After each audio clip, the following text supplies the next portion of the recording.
Máscaras, telenovela.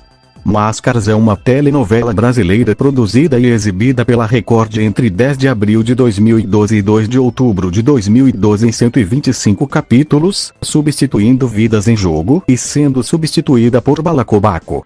É a 19ª novela exibida pela emissora desde a retomada da dramaturgia em 2004.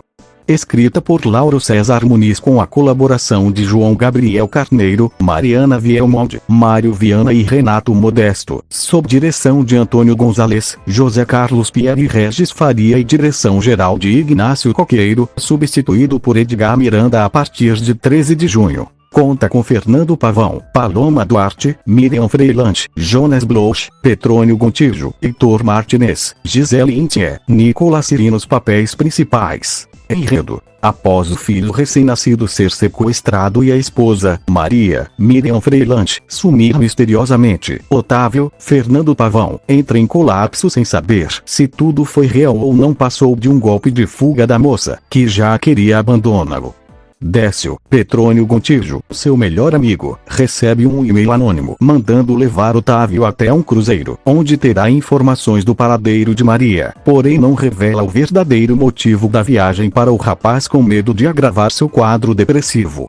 No navio também embarca Martim, Heitor Martinez, irmão falido de Maria que planeja matar Otávio para ficar com os bens, e Mano, Gisele Intier, garota de programa de luxo que é comparsa nos golpes dele.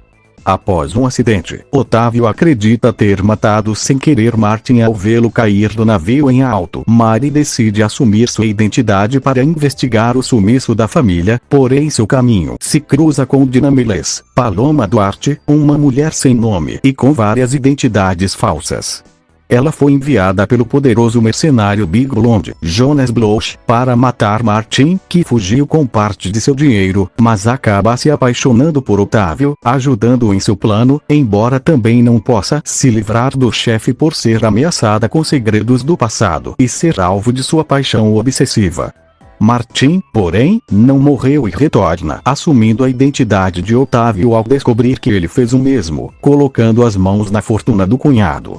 Enquanto isso, Mano vive um amor proibido com Caio, Nicolas Siri, uma vez que ela é garota de programa, enquanto ele é um prestigiado empresário que está noivo de Eneida, Flávia Monteiro, e o casamento fundirá as empresas de ambos, sendo altamente lucrativo. Eneida, porém, enfrenta a filha de Caio, Luciana, Júlia Magersi, que não a suporta e a inferniza para que ela não se case com o pai. Já Décio sempre foi apaixonado por Maria e nunca superou ela ter se casado com seu melhor amigo. Após se separar do marido, Valéria, Bete Coelho, se envolve com um rapaz bem mais jovem e humilde, Gino, Emílio Dantas, a quem tenta ajudar a encontrar um bom, embora ela nem imagine que sua assistente Flávia, Francisca Queiroz, sabote-a pelas costas por inveja e seja capaz de tentar seduzir o novo namorado. Elvira, Jussara Freire, passou 10 anos presa pela morte acidental de seu marido, condenada pelo juiz solteiro, Cecil Tiré, para quem vai trabalhar sem que ele saiba que se trata de um plano para se vingar. Zezé, Roberto Bom Tempo, tenta lidar com o fato da esposa, também Zezé, Bárbara Bruno, nunca ter superado o suicídio do filho e viver como se ele ainda fosse vivo em uma ilusão criada pela própria cabeça. Já Geraldine, Luísa Tomé e Mário, Jorge Pontual, vivem em pé de guerra por não serem compatíveis em nada, apenas no sexo. Produção: Lauro César Muniz começou a desenvolver a história no primeiro semestre de 2010, logo após finalizar Poder Paralelo, sendo escalada para suceder a próxima novela de Cristiane Friedman.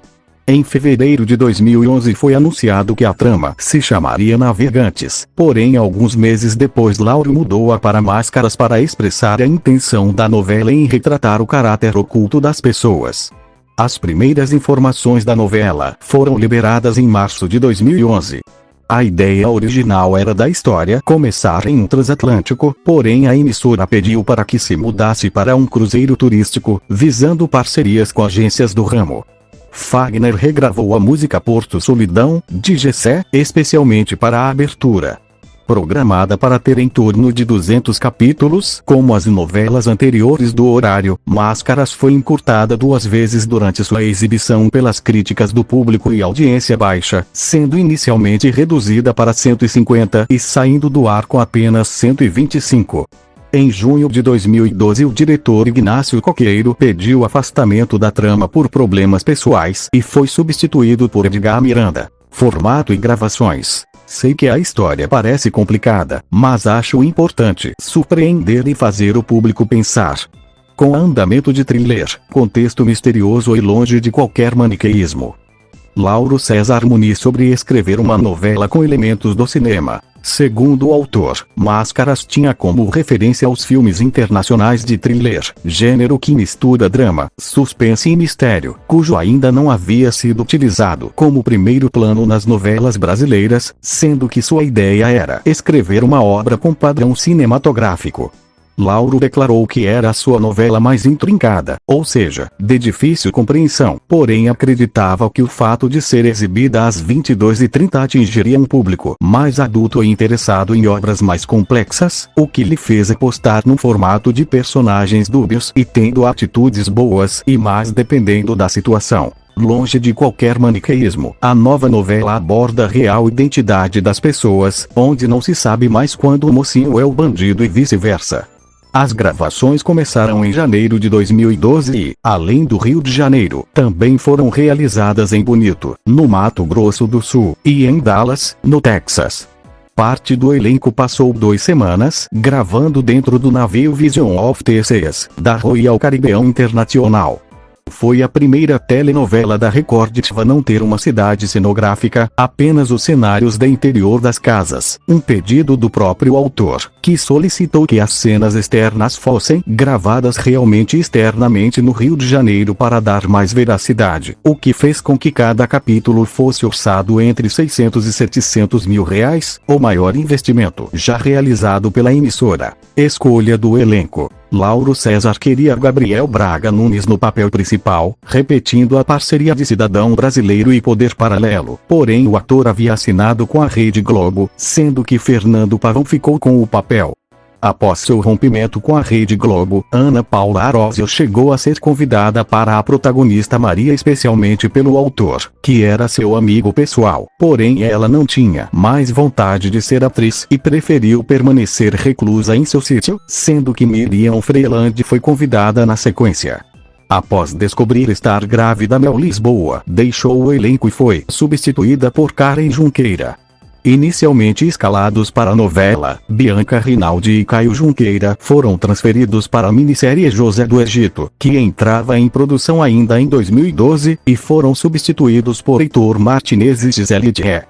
Silvia Pfeiffer anunciou que estaria na novela, porém acabou não sendo oficializada. Exibição. Máscaras estreou às 22h30, seguindo na faixa de novela das 10 que a emissora mantinha desde 2006, porém a partir de maio foi transferida para as 23h30, trocando de horário com A Fazenda, uma estratégia para buscar melhor audiência. Controvérsias. Declarações sobre a classe C. Antes da estreia de Máscaras, Lauro César Muniz fez algumas declarações consideradas controversas ao dizer que as novelas da época estavam subestimando o público mais humilde ao apostar em temas populistas, tidas como ruins e sem conteúdo. O público é muito inteligente, mas está anestesiado pela enorme quantidade de dramaturgia ruim que está no ar. Por exemplo, Fina Estampa. Ele e Agnaldo Silva fez excelentes novelas, essa foi a pior. Nas décadas de 70 e 80, eles a classe C estavam aplaudindo nossas novelas mais ambiciosas. Não podemos menosprezar a capacidade de percepção e grau de exigência do público. Popular não significa populista, e pode ser de muito bom gosto e conteúdo. O autor também criticou o retrato da classe operária de Avenida Brasil. As declarações respingaram em Máscaras e, apesar do autor tentar explicar que quis dizer que o público mais humilde também era capaz de acompanhar uma trama complexa, contribuiu para afastar parte dos espectadores de sua própria novela. Saída de Luísa Tomé. Em 8 de junho de 2012, Luísa Tomé usou seu Twitter para pedir ao autor que matasse sua personagem, pois ela gostaria de deixar a trama, já que estava se sentindo desprestigiada por quase não ter cenas e nenhuma importância dentro da história. Será que o Lauro está gostando da figuração que estou fazendo? 28 anos nadando e morrer na praia. Não quero mais. Não é a primeira novela que faço de Lauro, mas com certeza será a última. Mentira. É mais digno. Perdi a vontade ou tesão de gravar. Pedi para fazer porque adorava ele, mas a recíproca não rola, então mentira. A personagem de Luísa viajou na trama e a atriz disse que jamais trabalharia com o autor novamente. Conflito com a imprensa. Esta, que será a última novela de Lauro César Muniz, tem sido tratada de forma tão equivocada por alguns veículos da mídia, sem o cuidado de prestar atenção ao texto deste grande dramaturgo. Nós não aceitamos a avaliação de nosso trabalho apenas através do índice/Ibope. O Ibope é um índice de mercado comercial, compreendemos isso, mas nosso trabalho é artístico.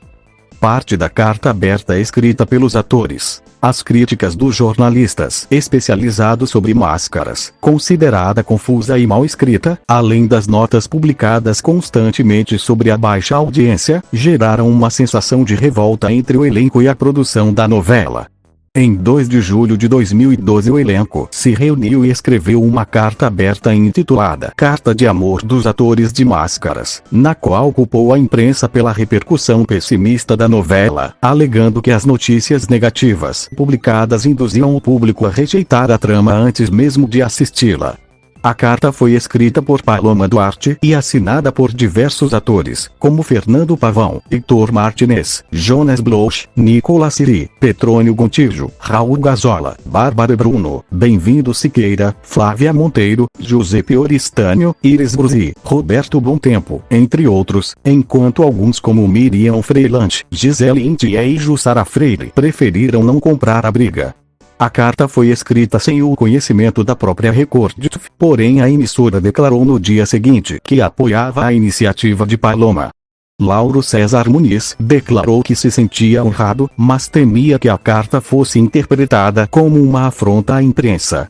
Alguns jornalistas viram a carta como algo inadmissível, entre eles Flávio Rico, da UOL, que declarou que o elenco deveria cobrar que o próprio autor entregasse um bom texto e da emissora que apresentasse resultados em vez de culpar a imprensa. Já Maurício Tisser, também da UOL, disse que o elenco merecia ser ouvido e que se tratava de um momento histórico, uma vez que os atores estavam apenas pedindo para que fosse avaliado seu trabalho artístico e não a audiência, enquanto muitos jornalistas privilegiam a fofoca e a reclamação anônima. Repercussão. Recepção da crítica. Máscaras recebeu críticas majoritariamente negativas dos jornalistas especializados. Patrícia Kogut, do jornal O Globo, classificou a novela como confusa, ininteligível e artificial e disse que a história não empolgou e se arrastou, classificando-a como a pior novela do ano, junto com Guerra dos Sexos. Murilo Melo, do jornal A Tarde, disse que o texto era confuso, lento e transformava a obra em uma novela mixuruca que só serviu para decepcionar com os mistérios que mais confundem do que causam curiosidade, enquanto a direção foi criticada por fazer os atores parecerem fracos e rasos, finalizando ao dizer que Máscaras cansa, é uma perda de tempo. Nilson Xavier, do UOL, disse que a trama tinha uma direção equivocada e um texto confuso, lembrando Os Gigantes, escrita também por Lauro para a Rede Globo em 1979 e igualmente como uma história sem sentido. Vander Veroni, do portal Café com Notícias, disse que a forma como a novela foi contada era muito lenta para os padrões modernos e houve uma forçação de barra para mostrar as máscaras sociais, alegando que o problema de Máscaras está no autor, e não nas atuações, e que a obra foi a mais frustrante dos últimos tempos, citando que as expectativas eram altas após Lauro César escrever Poder Paralelo.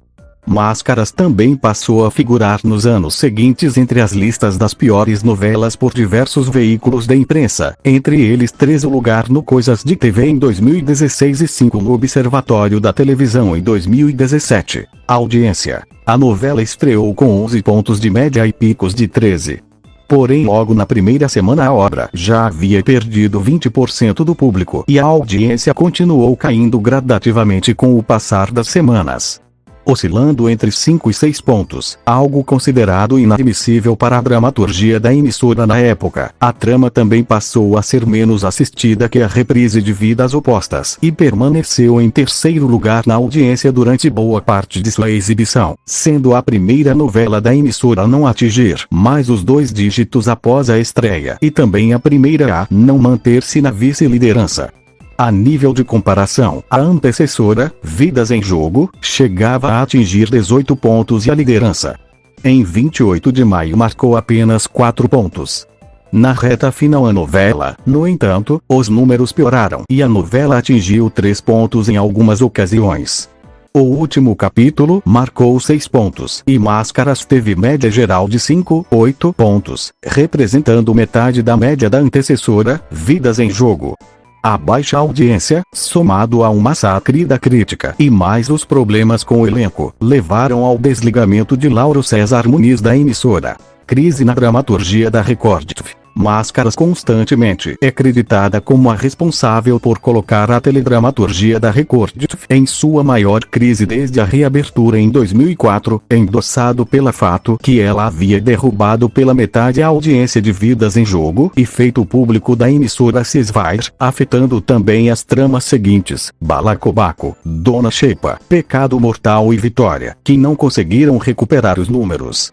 Como consequência, as tramas contemporâneas foram canceladas e passou-se a apostar em novelas épicas a partir de Os 10 Mandamentos, gerando assim a saída de diversos atores e autores da emissora, que não queriam restringir seus trabalhos a um único nicho.